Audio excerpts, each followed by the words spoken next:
जाजपुर जिलार 7टी जाक विधानसभा आसन पर बीजेपी तार प्रार्थी घोषणा पर बढ़ुछि असंतोष। जिलार धर्मशाला विधानसभा आसन पर दल तुषार परिडा ना घोषणा करिछि।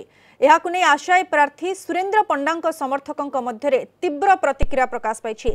शताधिक समर्थक दलर इस्तीफा देवाकू बाध्य होइछन्ति। दलर विचारधारा भितर न थाई अन्य दलरू आसिथिबा दल व्यक्ति को दल प्रार्थी करिछि। बड़चुणारू बीजेपी पई लढिबे अमर नायक। गत निर्वाचन में दलीय टिकेट हासिल कर निर्वाचन लड़िथिबा बीजेपी नेत्री सीमंतिनी जेना को एथर निराश होबाकू पड़िछि। टिकेट्रु वंचित हेबा परे दल तांको प्रति अन्याय करिछि बोली से कहिसंती। एबडे सेमानक असंतोष दल उपरे कोनोसी प्रभाव पकाइबो नाही बोली कहिसंती अमर नायक। निर्वाचन आसिले बा गोटे दलर प्रार्थी घोषणा हेले सब दलर आशायी प्रार्थी रहबा स्वाभाविक।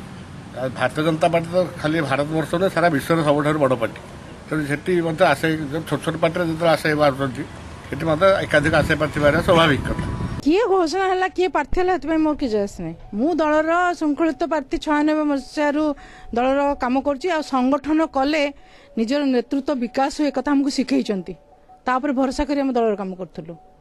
दल साथ बेईमानी करनु, दल भंगुड़ू नुह आम, दलाली नुह आम, चांदा भेदा करूनु आम। धर दल निर्णय कला कि दल से कथा बुझ।